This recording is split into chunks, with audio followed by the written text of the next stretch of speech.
At that moment, Marin also greeted her in return. "What is Miss Schwens' hobby?" a miss asked with a curious expression. "Reading is my hobby." "You have a hobby like that?" The miss who asked the question opened her eyes wide in surprise. The other ladies also tilted their heads as if they didn't understand. "Why are you reacting that way?" "Well, she could just have one of her servants read to her." Marin smiled quietly at that familiar reaction. As expected, it was the same in both the West and the capital. But she heard something unexpected from Brianna. "You have excellent taste." Marin looked at her in surprise. "Do you really think so?" "I also enjoy reading. There's a library I'm fond of. If you have time, would you like to visit it with me?" Brianna's dark green eyes sparkled with joy at meeting someone with the same hobby. "Brianna, you're saying something strange again. Why would a noblewoman go to a library?"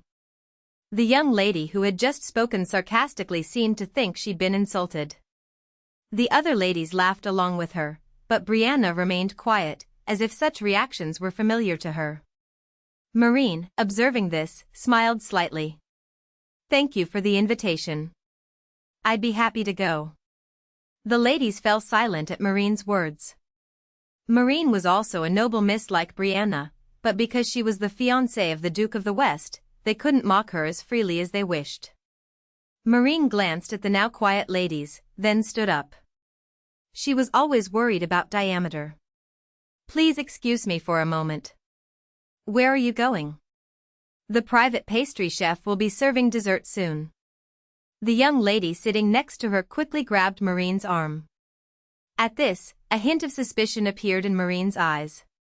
Then she needed to go even more. "I'm going to the powder room." Only then did the lady nod with a relieved expression. "Oh, please come back quickly. We'll be waiting for you." "I'll go as well." Brianna stood up and followed. As Marin was leaving, Brianna approached and lowered her voice to a whisper. "Wouldn't it be better to check on the Countess?" "Why?" "Lady Marquise Galega is quite fond of His Highness the Crown Prince." "I see." She had heard that the Marquis's daughter was the same age as Dia, so she'd wondered if that might be the case, but hearing it confirmed made her jaw tighten. Life was truly difficult when you were engaged to famous men. "I'll guide you." Brianna spoke softly. "But why are you helping me?" She answered Marin's question with a calm expression. "Thank you for confidently saying that you love reading." Brianna added an explanation for the confused Marin. "I've tried to say that to the ladies several times, but they all treated me like I was strange. You must have seen the way people looked at you oddly after you said it." "That's true." Marin smiled bitterly as she remembered similar experiences. "Is that reason enough?" "That's more than enough. Please call me Marin." "Yes, Marin." "Please call me Brianna." The two made eye contact and smiled. Brianna quickly pretended to look around and led her to the table where Dia was seated.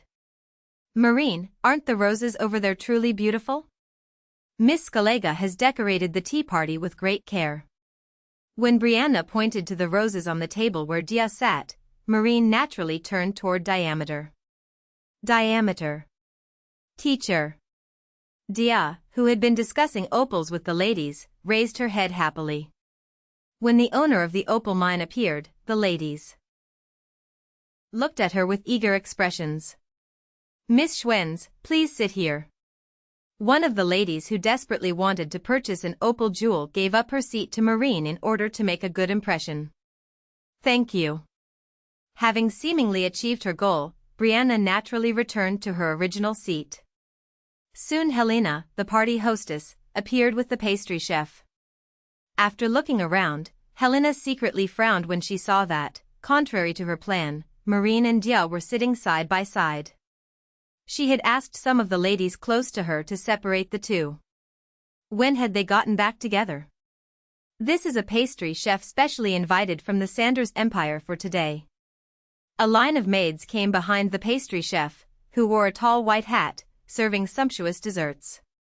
Rainbow-colored finger-shaped chocolate cookies were placed on each table. "Everyone, please try them." At Helena's words, the misses picked up the beautiful chocolates one by one and ate them. The chocolate melted in their mouths in the blink of an eye. "It's so delicious. This is the first time I've seen such wonderful desserts, Miss Scalega." The misses made a fuss, praising Miss Scalega. Marin also ate the chocolate without suspicion. While Dia was taking a sip of her drink, Helena suddenly approached her with a worried expression. "Oh, Lady Audria. Did you happen to eat the chocolate?" "Yes. I didn't mention it, but this chocolate contains a small amount of alcohol. Are you sure that's all right?" Marin looked at Miss Scalega with a sharp expression. "What do you mean by that?" Helena asked, blinking innocently. "What do you mean?" "I'm asking why she shouldn't eat things that contain alcohol." Marin asked clearly and in a calm voice so that all the ladies around could hear. "Well." Helena clasped her hands in front of her chest with a troubled expression. This innocent look on her face aroused the girls' curiosity even more. "Miss Scalega, please explain fully," Marin urged firmly. "How could I spread something like this carelessly? Soon you will become the crown princess."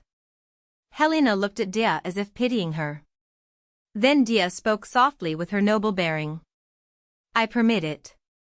What do you wish to say?" Helena's eyes, as she lowered her head, gleamed cunningly without anyone noticing. "I mentioned it because I was worried it might have a negative effect, since you're not yet married." Helena raised her face and spoke in a genuinely worried tone. It didn't matter whether Dia was actually pregnant or not. The mere fact that such a rumor was mentioned publicly about an unmarried noblewoman was in itself a great disgrace. Then a nearby miss responded hastily, as if this were impossible. "Oh my goodness. Don't say such things, miss. It's just a rumor." The truth is that the rumors themselves are strange. Helena trailed off, looking at the ladies who were concentrating on what she was saying. "What's strange?" another miss asked with a curious expression. Though this miss hadn't been previously prompted, the question was perfectly timed. This was also the reason for inviting so many young misses. The crown prince's wedding wouldn't be changed easily since it was decided by the emperor. However, it was different when it came to Dia establishing herself in the capital's social scene. The event was planned to amplify rumors about her before the wedding and exclude her from the capital's social circles. "Well, you see." As Helena continued to speak haltingly, Dia opened her mouth with an "Oh, heavens!" All the ladies looked between Dia and Helena with astonished faces. The fact that the crown prince had never left the capital meant that Dia must have met another man. The rumor of her pregnancy was enough to destroy her reputation as a noblewoman, and now came the implication that the child might not even be her fiancé's. This wasn't just public humiliation, it was an attempt to completely bury her in social circles. Despite the ladies' harsh looks, Dia remained composed. "Miss Scalega, can you take responsibility for this?" Marin stood and asked coldly. "Responsibility? I merely mentioned it because Miss Audria asked me to explain the rumor." Helena blinked innocently. She was saying that since Dia had permitted the explanation, it wasn't her responsibility. No matter how believable this nonsense might seem, I don't think you have the common sense to exercise discretion in front of others.